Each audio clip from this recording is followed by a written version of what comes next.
ಇನ್ನು ತಮಿಳುನಾಡಿಗೆ ನೀರು ಹರಿಸತಕ್ಕಂಥ ವಿಚಾರಕ್ಕೆ ಸಂಬಂಧಪಟ್ಟ ಹಾಗೆ ಕಾವೇರಿದ ಕಿಚ್ಚು ಜಲವಿವಾದ ಏನಿದೆ, ಜಲವಿವಾದ ಕುರಿತು ಸಿಎಂ ಡಿಕೆ ಶಿವಕುಮಾರ್ ಅವರು ಈ ಒಂದು ವಿಚಾರಕ್ಕೆ ಪ್ರತಿಕ್ರಿಯೆ ಕೊಟ್ಟಿದ್ದಾರೆ. ತಮಿಳುನಾಡಿಗೆ ಇನ್ನೂ ಕೂಡ ಕಾವೇರಿ ನೀರು ಬಿಟ್ಟಿಲ್ಲ ಅಂತ ಸಿಎಂ ಹೇಳಿದ್ದಾರೆ. ತಮಿಳುನಾಡು ಸರ್ಕಾರ ಸುಪ್ರೀಂ ಮೊರೆ ಹೋಗೋದಕ್ಕೆ ಸಿದ್ಧತೆಯನ್ನು ನಡೆಸ್ತಾ ಇದೆ. ಡ್ಯಾಮ್ ತುಂಬತಕ್ಕಂಥ ಸ್ಥಿತಿಯಲ್ಲಿದೆ, ಹೀಗಾಗಿ ನೀರು ಬಿಡೋದು ಅನಿವಾರ್ಯ. ಸರ್ವಪಕ್ಷ ಸಭೆಗೆ ಬಿಜೆಪಿಯವರೇ ಸಲಹೆ ನೀಡಿ ಅವರೇ ಆರೋಪಿಸುತ್ತಿದ್ದಾರೆ. ಮೈಸೂರಿನಲ್ಲಿ ಸಿಎಂ ಡಿಕೆ ಶಿವಕುಮಾರ್ ಅವರು ಈ ಒಂದು ವಿಚಾರಕ್ಕೆ ಪ್ರತಿಕ್ರಿಯೆ ಕೊಟ್ಟಿದ್ದಾರೆ.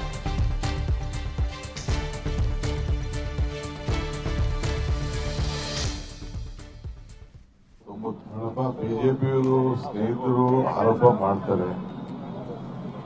ಪಾಪ ನಾನು ಗೌರವ ಅವರೇ ಸಲಹೆ ಕೊಟ್ಟಿದ್ದು ಆಲ್ ಪಾರ್ಟಿ ಮೀಟಿಂಗ್ ಕರಿಬೇಕು, ಇನ್ನ ನೀರು ಬಿಟ್ಟಿಲ್ಲ. ಆದ್ರೆ ಸಾಯಂಕಾಲದಷ್ಟೊತ್ತಿಗೆ ನೀರು ಬಹುಶಃ ಒಂದು ಡ್ಯಾಮ್ ತುಂಬುವಂತ ಒಂದು ಪರಿಸ್ಥಿತಿ ಬಂದ್ಬಿಟ್ಟಿದೆ. ನೀರನ್ನು ನಾನು ಹಿಡ್ಕೊಳ್ಳಕ್ಕೆ ಆಗುದಿಲ್ಲ. ನಾಳೆ ನಮ್ಮ ಎಲ್ಲ ಆಗಲೇ ತಮಿಳುನಾಡವರು ಸುಪ್ರೀಂ ಕೋರ್ಟ್ ಹೋಗ್ಲಿಕ್ಕೆ ತಯಾರು ಮಾಡ್ಕೊಂಡಿದ್ದಾರೆ ಅಂತ ಹೇಳಿ ಇವತ್ತು ಸ್ಟೇಟ್ಮೆಂಟ್ ಕೂಡ ಕೊಟ್ಟಿದ್ದಾರೆ. 36ರಿಂದ 39 ಕ್ಯೂಸಿಕ್ ನೀರು ಬೆಂಗಳೂರು ನಗರಕ್ಕೆ ಬರ್ತಾ ಇದೆ. ಬೆಂಗಳೂರಿಗೆಲ್ಲ ನಮ್ಮ ಕಾವೇರಿಲಿ ಹರಿತಾ ಇದೆ. ಅವ್ರು ಕೊಟ್ಟಿರೋದು 3600.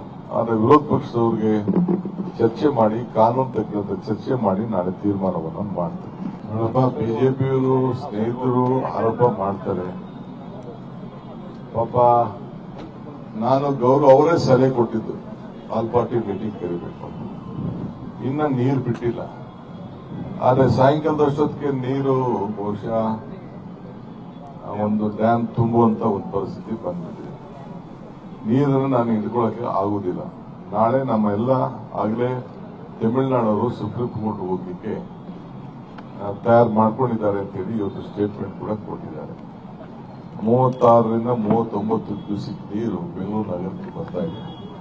ಬೆಂಗಳೂರಿಗೆಲ್ಲ ನಮ್ಮ ಕಾವೇರಿಲಿ ಹರಿತಾ ಇದೆ. ಅವ್ರು ಕೊಟ್ಟಿರೋದು 3600. ಆದ್ರೆ ವಿರೋಧ ಪಕ್ಷದವ್ರಿಗೆ ಚರ್ಚೆ ಮಾಡಿ ಕಾನೂನು ತಕ್ಕಂತೆ ಚರ್ಚೆ ಮಾಡಿ ನಾಳೆ ತೀರ್ಮಾನವನ್ನು ಮಾಡ್ತಾರೆ.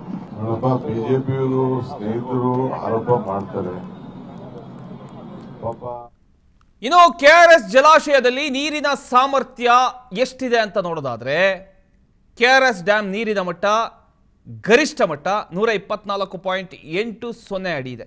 ನೀರಿನ ಮಟ್ಟ 94.40 ಅಡಿ ಇದೆ. ಒಳಹರಿವು 13,522 ಕ್ಯೂಸೆಕ್ ಇದೆ. ಹೊರಹರಿವು 1,565 ಕ್ಯೂಸೆಕ್ ಇದೆ.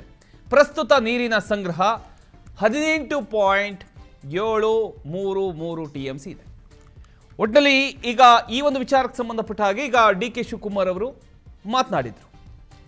ಈಗ ಆ ಕಡೆಯಿಂದ ಕೂಡ ಪ್ರೆಷರ್ ಜಾಸ್ತಿ ಆಗ್ತಾ ಇದೆ. ಸುಪ್ರೀಂ ಕೋರ್ಟ್ ಕೂಡ ಆದೇಶ ನೀಡಿದೆ. ಈ CWRC ಕೂಡ ಆದೇಶ ಕೊಟ್ಟಿದೆ. ಅದರ ಜೊತೆಗೆ CWMA ಒಂದು ಸಭೆಯನ್ನು ನಡೆಸಿತು. ಆ ಸಭೆಯಲ್ಲೂ ಕೂಡ ಇದೇ ತೀರ್ಮಾನ ಫೈನಲ್ ಆಯಿತು. ಈಗ ಒಂದು ಕಡೆ ಡ್ಯಾಮ್ ಕೂಡ ತುಂಬ್ತಾ ಇದೆ, ಮಳೆ ಜಾಸ್ತಿ ಆಗಿದೆ. ಇಂಥ ಒಂದು ಸಂದರ್ಭದಲ್ಲಿ ನಾವು ನೀರು ಬಿಡ್ತಕ್ಕಂಥದ್ದು ಅನಿವಾರ್ಯ, ನಾವು ನೀರು ಬಿಡಲೇಬೇಕಾಗತ್ತೆ ಅನ್ನುವಂಥ ವಿಚಾರವನ್ನು ಈಗ ಡಿ ಕೆ ಶಿವಕುಮಾರ್ ಅವರು ಹೇಳಿದರು.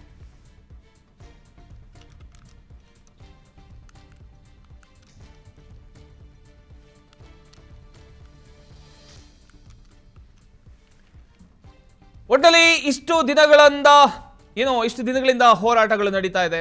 ಒಂದು ಕಡೆ ರೈತರು ಹೋರಾಟಕ್ಕೆ ಇಳಿದಿದ್ದಾರೆ, ಬೀದಿಗಿಳಿದಿದ್ದಾರೆ.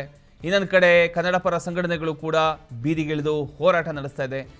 ನಾವು ಪ್ರಾಣ ಬಿಟ್ಟೆವೋ, ಆದರೆ ನೀರು ಯಾವುದೇ ಕಾರಣಕ್ಕೂ ಕಾವೇರಿ ನೀರು ಬಿಡೋದಿಲ್ಲ ಅನ್ನುವಂಥ ಒಂದು ಘೋಷಣೆಯೊಂದಿಗೆ ಅವರು ಹೋರಾಟ ಮಾಡ್ತಾ ಇದ್ದಾರೆ.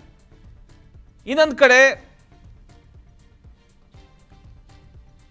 ಮಳೆ ಈಗ ಬರ್ತಾ ಇದೆ, ಎಲ್ಲ ಕಡೆ ನದಿ ತುಂಬ್ತಾ ಇದೆ, ಡ್ಯಾಮ್ ತುಂಬ್ತಾ ಇದೆ.